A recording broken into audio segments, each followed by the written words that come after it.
빛을 전한 사람들 161강 골짜기에서 정상으로라는 제목으로 말씀을 나누도록 하겠습니다. 다윗이 밧세바를 취한 이 범죄의 기록, 성경에 이 이야기를 기록할 필요가 있었을까? 많은 사람들은 그런 질문을 합니다. 성경은 하나님의 말씀이고 이 말씀을 통해 사람들이 변화되고 선한 길로 변화되는 일이 기대되는 일인데 이런 범죄의 기록을 굳이 기록할 필요가 있을까요? 더군다나 다윗은 하나님의 인도하심을 받은 위대한 사람으로 우리가 지금까지 살펴보았습니다. 그런 그의 생애에 이런 오점을 성경에 기록할 필요가 있었을까요? 선지자 나단은 다윗을 책망하면서 이렇게 다윗의 죄에 대하여 이야기합니다. 이 일로 인하여 여호와의 원수로 크게 회방할 거리를 얻게 하였다. 하나님을 믿지 않는 사람들이 이 이야기를 보면서 이것 보라고, 하나님을 열심히 믿었던 사람도 이와 같은 죄를 짓는데 그러면 하나님을 믿는다는 것이 도대체 어떤 의미가 되겠냐고 조롱하면서 이 사람이 하나님의 마음에 맞는 사람 맞냐고. 그래서 신앙은 비난을 당했습니다. 하나님을 믿는 일에 대한 비난. 하나님을 믿어봤자 아무 소용없다고. 하나님을 믿지 않는 내가 더 올바르고 선한 양심을 가지고 살고 있다고. 하나님을 믿는 사람들 다 거짓된 삶을 살고 있으니 그들의 신앙도 거짓이라고. 그러나 성경에 다윗의 이와 같은 범죄의 기록이 있다고 해서 그 범죄의 기록을 또 범죄의 행위를 찬성하는 것은 아닙니다. 다윗이 하나님의 마음에 맞는 사람이라고 인정을 받은 것은 그가 하나님의 말씀을 따라 순종하고 살 때였습니다. 그가 범죄했을 때도 하나님의 마음에 맞는 사람이라고 불리워질 수는 없는 것이죠. 오히려 나단 선지자를 통해 이런 말을 듣습니다. 어찌하여 내가 여호와의 말씀을 업신여기고 나 보기에 악을 행하였느뇨? 이제 내가 나를 업신여겼으니 칼이 내 집에 영영이 떠나지 아니하리라. 비록 다윗이 죄를 회개하고 하나님께로부터 용서를 받았지만 그는 자기가 뿌린 죄의 씨앗을 거둬야만 했습니다. 그의 집에 내린 여러 불행한 일은 하나님께서는 결코 아무리 선하고 하나님의 인정을 받은 사람이라 할지라도 그들의 죄도 미워하신다, 인정할 수 없다 라는 사실을 말해주고 있는 것입니다. 지금까지 하나님께서는 하나님의 섭리로 다윗을 보호해 주셨습니다. 다윗을 죽이려는 많은 사람들로부터 다윗을 보호해 주셨습니다. 그러나 다윗의 범죄는 지금까지의 하나님과 다윗의 관계를 변화시켜버리고 말았습니다. 하나님께서는 결코 죄를 인정하지는 않으십니다. 하나님께서 다윗을 사울에 죽이려는 그 일에서부터 보호하시고 인도해 주셨습니다. 그러나 그의 지은 죄의 결과로부터 그를 보호하거나 또 그를 죄 짓지 않은 것처럼 그렇게 해 주시지는 않는 것입니다. 그렇게 하실 수가 없는 것입니다. 다윗 자신에게도 여러 변화가 있었죠. 그는 자신이 지은 죄가 밧세바와 우리아에게서 끝나는 것이 아니고 훨씬 더 멀리까지 미치게 된다는 사실을 알게 되었습니다. 일단 그를 바라보는, 왕을 바라보는 신하들의 그 눈초리에서 마음에 부담을 느꼈습니다. 신하들도 다 아는 거죠. 다윗이 그 죄를 지은 것을. 이제까지 그 다윗 왕의 치세에 번영한 것은 하나님의 말씀을 순종했기 때문이었습니다. 그런데 죄를 지은 것을 알고 있는 그의 신하들이 다윗 왕도 이제 저렇게 죄를 지으니 나도 죄를 지어도 되지 않는가? 가족들에게도 그의 권위는 약화됐습니다. 아들들도 이 아버지를 존경하거나 순종할 필요가 없다는 생각을 갖게 되었습니다. 그가 마땅히 죄를 지적해야 될 그 순간에 다윗은 자신이 죄를 지었기 때문에 그 죄를 지적할 용기가 없었습니다. 침묵을 지키게 되었습니다. 그러므로 그의 통치에, 가정과 나라를 통치하는 그 통치력에 공의를 세워야 할 왕으로서, 가장으로서 그의 기능은 상실되어 버리고 만 것입니다. 문제는 그의 죄의 영향이 그의 아들들에게 미쳐졌다는 것입니다. 하나님께서는 그 아들들의 죄들을 막지 않으셨습니다. 왜냐하면 다윗이 죄를 지은 결과가 무엇인지를 아들의 모습들을 통하여 다윗의 마음속에 깨닫도록 하시기 위함이었습니다. 결국 다윗은 자신의 지은 죄의 결과가 눈앞에서만 나타나는 것이 아니고 많은 사람들에게 나타나면서 죄의 결과로 망가지는 사람들의 모습을 바라보면서 자신의 죄의 결과가 얼마나 비참한 것인지를 깨닫게 됐던 것입니다. 처음 1년 동안은 아무런 변화가 없는 것처럼 보였습니다. 안전한 것처럼 보였어요. 내가 죄를 지었지만 아무런 일도 일어나지 않는구나. 하나님께로부터 어떤 불쾌한 이상한 이야기를 느끼지 못했습니다. 그러나 하나님의 심판이 다가오고 있었습니다. 하나님의 심판은 신속하게 그리고 분명하게 다가오고 있었습니다. 그는 회개했습니다. 그러나 그가 회개한 일은 하나님과의 관계가 회복이 된 일이지 그 죄의 결과로부터 모든 그 죄의 영향력이 아들과 그리고 사람들에게 나타난 그것으로부터 돌아오는 그 일은 막을 수가 없었던 것입니다. 누구나 마찬가지죠. 다윗처럼 회개하고 하나님께 돌아옵니다. 죄의 결과로부터 그가 해방이 될 수 있습니다. 그 자신은 그럴 수 있습니다. 그러나 그 죄의 결과로 나타난 다른 여러 사람들의 일은 그가 막을 수가 없는 것입니다. 우리는 이 다윗의 모습을 보면서 누구도 안전하지 않다는 사실을 보게 됩니다. 다윗 같은 사람도 이렇게 사단의 유혹에 넘어지니 누가 안전하겠습니까?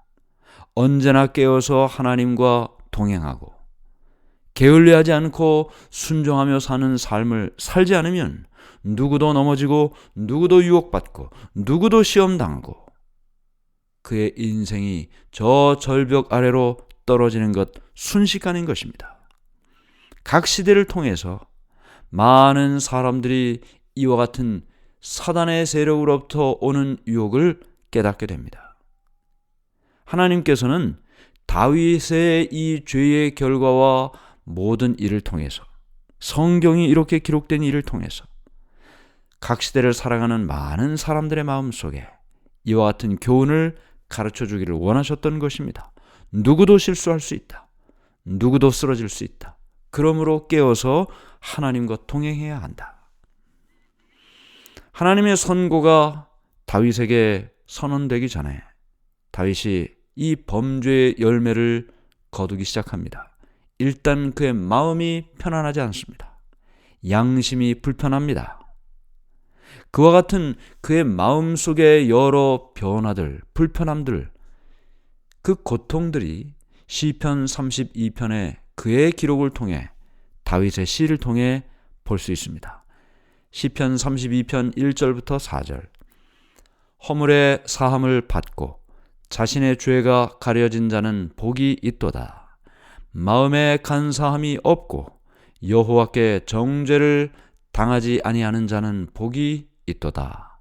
내가 입을 열지 아니할 때에 종일 신음함으로 내 뼈가 쇠하였도다. 주의 손이 주야로 나를 누르시오니 내 진액이 빠져서 여름 가뭄에 마름같이 되었나이다.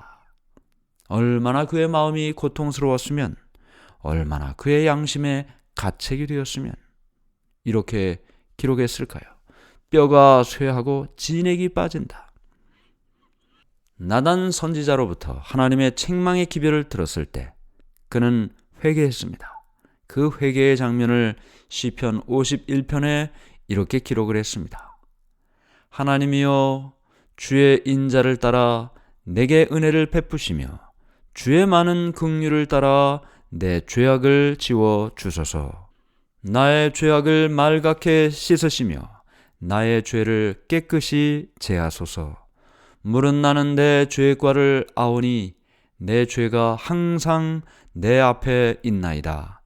내가 주께만 범죄하여 주의 목전에 악을 행하였사오니 주께서 말씀하실 때에 의로우시다 하고 주께서 심판하실 때에 순전하시다 하리이다. 내가 죄악 중에서 출생하였으며 어머니가 죄 중에서 나를 잉태하였나이다. 보소서, 주께서는 중심이 진실함을 원하시오니 내게 지혜를 은밀히 가르치시리이다. 우슬초로 나를 정결하게 하소서. 내가 정하리이다. 나의 죄를 씻어 주소서. 내가 눈보다 희리이다. 다윗은 하나님의 책망의 기별 앞에 납작 엎드려 회개를 합니다. 이 시를 기록하면서 자신의 죄의 회개함을 이 시로 기록하면서 사람들에게 이 노래를 부르게 했습니다. 사실 자신의 치부가 드러나는 이와 같은 이야기들을 노래로 만들어 사람들에게 부르라고 하니 참 어떤 면으로는 창피하기도 했을 텐데 그는 그렇게 생각하지 않았습니다. 사람들에게 이 노래를 부르게 해서 먼 후대까지 자신의 타락에 대한 지식이 보존되도록 했습니다. 왜 그랬을까요? 다윗은 자신이 범죄한 그것보다 하나님께로 돌아와 회개한 것이 더 크게 느껴졌습니다. 그리고 그것이 더 중요하다는 사실을 사람들이 알게 하려고 했습니다. 용서를 받았을 때 얼마나 그에게 희망이 있다는 사실을 사람들이 알기를 원했습니다. 다윗의 회개는 성실하고 깊은 회개였습니다. 죄를 변명하거나 그 책임에서 피하려고 노력하지 않았습니다. 그의 기도에는 순수하게 하나님께 나가 용서를 받고자 하는 그와 같은 마음이 드러나 있는 것입니다. 오히려 하나님께서 자신의 죄를 다 까발릴 때, 뒤집어 다 그것을 보일 때 창피하게 느낀 것이 아니고 자기의 영혼의 더러움을 보고 죄를 미워했던 것입니다. 그가 기도했던 것은 단순히 용서만을 받고자 했던 것이 아니었습니다. 마음의 깨끗함을 받기를 원했습니다. 마음의 순결함을 받기를 원했습니다. 마음의 평안함을 얻기를 원했습니다. 그래서 절망하고 실망하고 어려운 중에도 포기하지 않았습니다. 회개한 죄인들에 대한 하나님의 약속, 하나님의 용서, 하나님께서 도와주신다는 사실을 그의 마음속에 분명히 알고 있었습니다.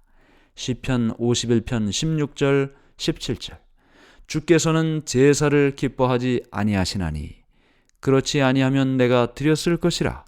주는 번제를 기뻐하지 아니하시나이다.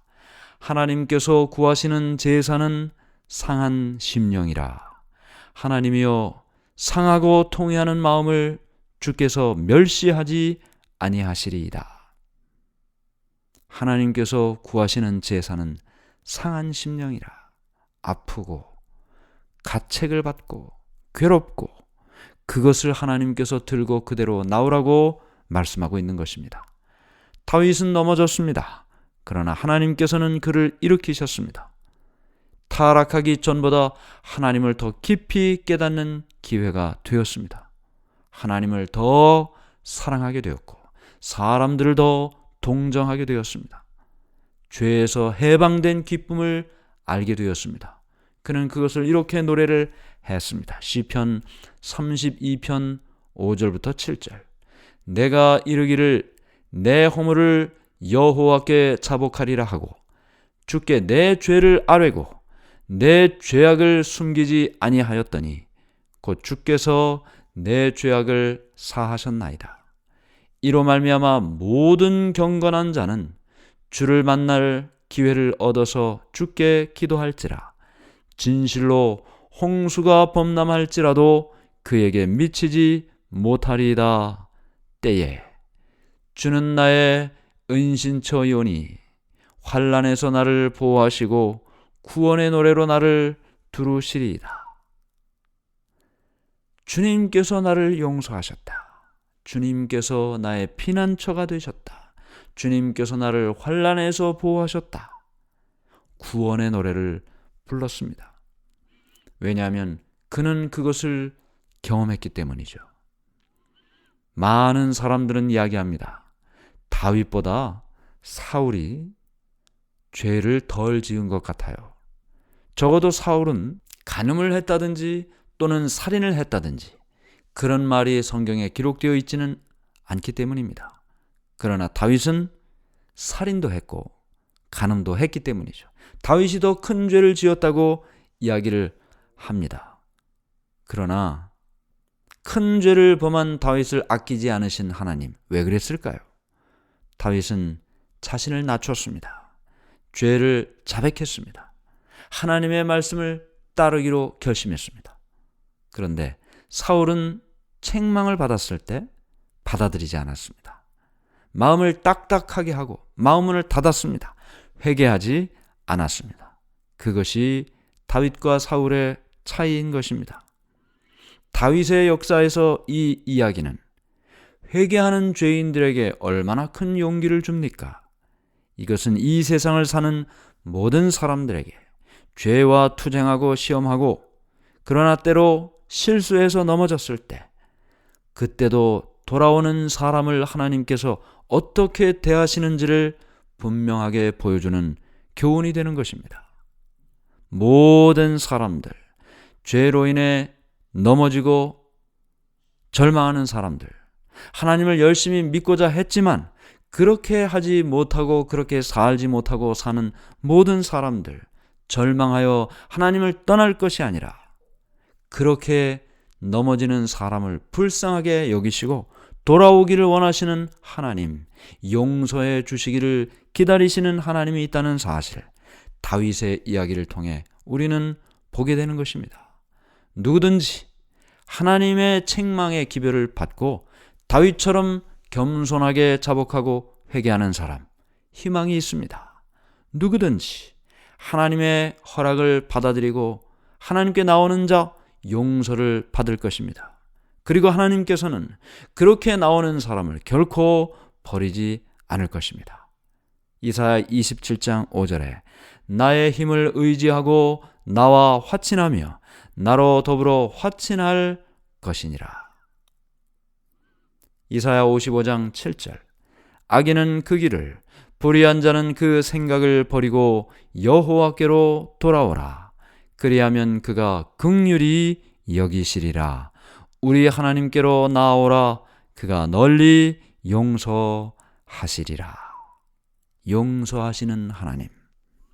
저 골짜기까지 떨어졌어도 다시 저 산 정상으로 오르도록 손을 붙잡아 주시는 하나님.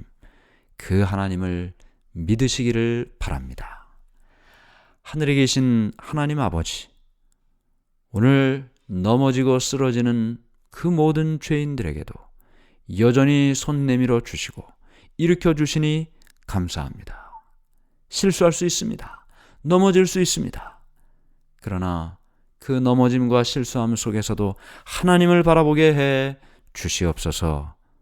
예수님의 이름으로 간절히 기도드리옵나이다. 아멘.